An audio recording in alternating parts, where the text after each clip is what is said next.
What's up, agents, and welcome back to another Division video. They have released the patch notes, so as always we're going to talk about it, so don't forget to like, share, comment and subscribe. Let's get straight into it. The season's called The Pact. We've known this for a while now, where factions are going to come together to try and kill the Division, I guess, or take us all out.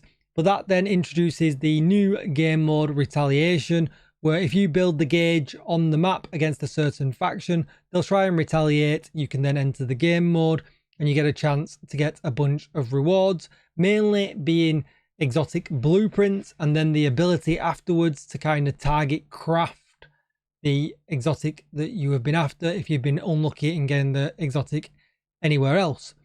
They've showed this lovely little picture here that actually gives us a little bit of extra information that I don't believe that we actually knew, in the fact that you can kill the kill squad and get a chance to get one of these blueprints, but you also get an extra chance on completion to get another blueprint. And that will explain that during the live stream they did show a summary screen that had a blueprint as part of the rewards.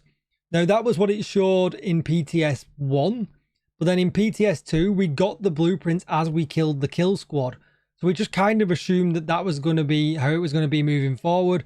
But actually, there is now kill squad blueprints and then potential from a separate pool to get completion blueprints as well.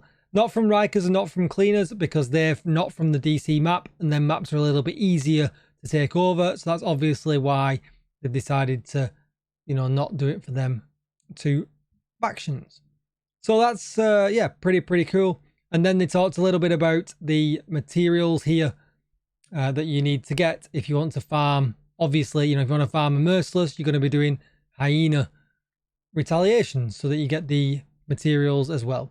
They talked about the modifiers. We've covered these a bunch. Nothing's changed since the last time we talked about it. Still 30% rate of fire, 30% weapon damage.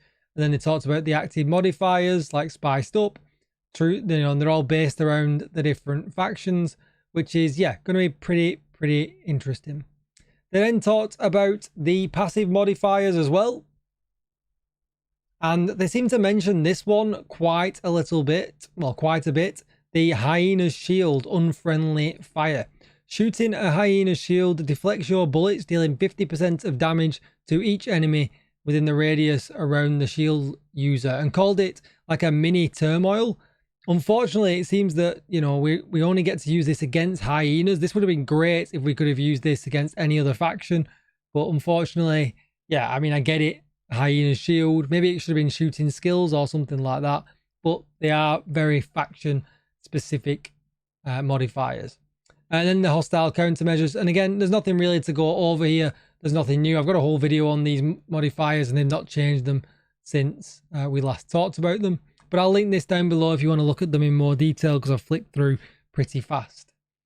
They talked about the new exotic weapon, as you can see here. This hasn't changed either, apart from it only ranks the enemies that you are now currently in combat with. So enemies can't spawn on another side of a building and ruin the whole tier system, meaning you'd be like, oh, I'll hit the tier 1 in the head to get a huge damage, and then you end up getting hardly any damage at all because you've got something else interfering with it around the corner.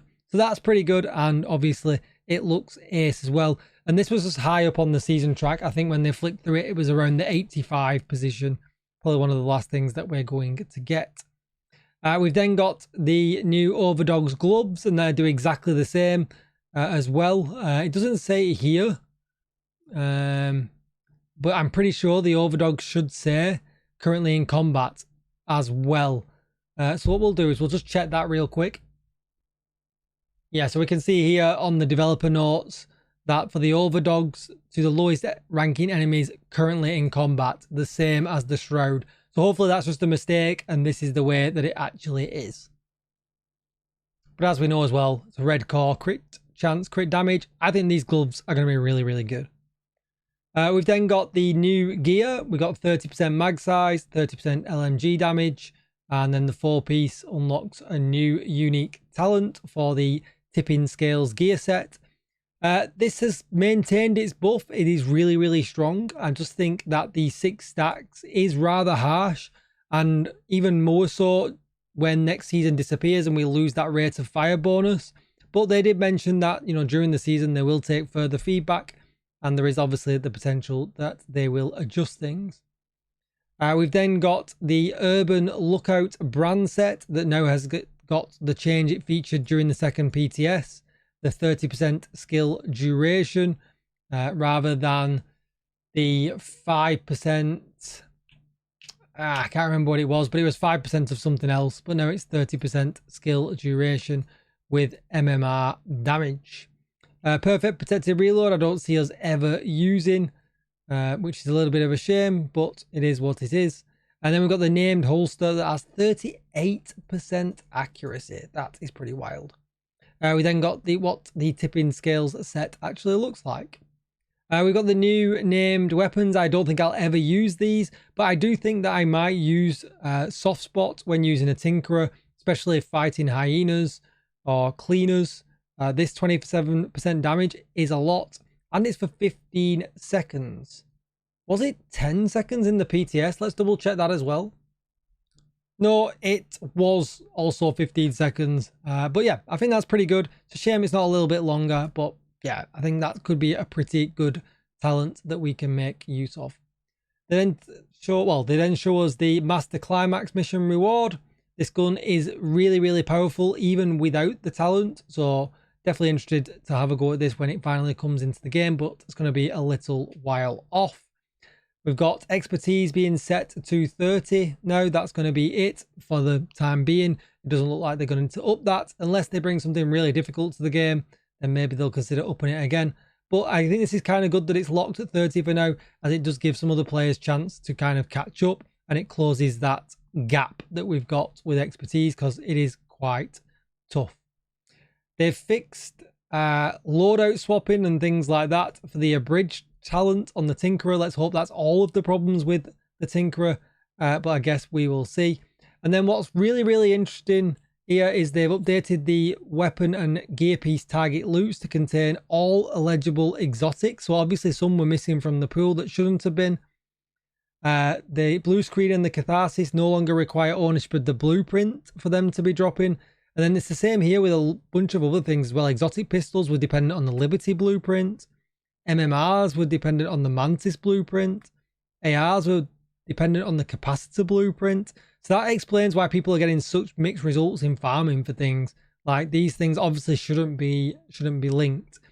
So yeah, definitely interesting, and I think people are going to see much better drop rates for exotics across the board than what they've probably been struggling with for a long time.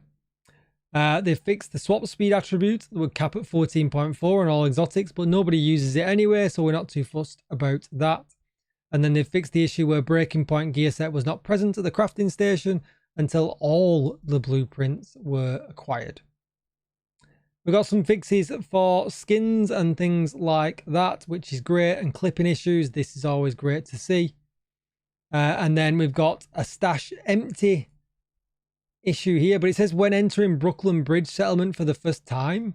So I'm hoping that's the stash as everything with the problem. Let's just double check that on the Trello. Yeah, and just to confirm that the Trello does say that that's planned for Year 7 Season 2 and it's in fix ready. So hopefully that is going to drop in and it's not just this one here that we've got here. Maybe this was the one that was causing all of the issue. Then we've got a few other things here. The named enemies and priority objective was not shared. So that's now going to be shared. If you get level 100, you're going to make sure you get your rewards and things like that. So that's all good as well. And then they moved on to the season pass, which is nothing new here.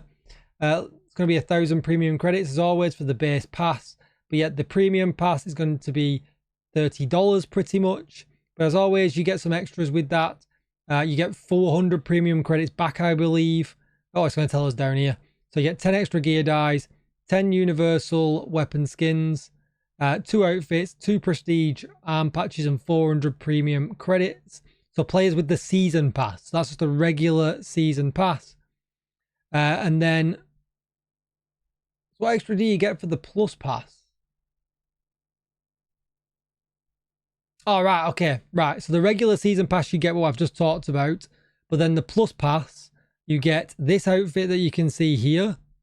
20 tier skips. I don't know why they put skippers, but maybe that's what they call them. And then a further 500 premium credits. So that's normal. That's what they always add. And then the free track's going to give you 3 arm patches, 1 outfit, 1 exotic weapon, 1 exotic gear, 2 name weapons, 2 name gear, and 1 universal weapon skin. And then obviously they get a bunch of other caches along the way. The one-time offer has returned with a helmet that actually looks pretty cool.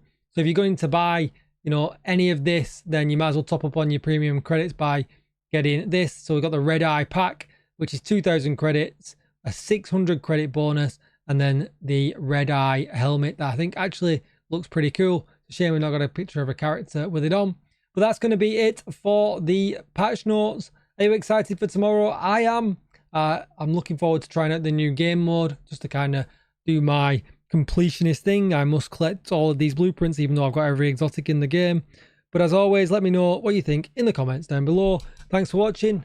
If you could drop me a sub or a like, I really would appreciate it. It really does help the channel out, and I'll see you in the next one. Bye bye.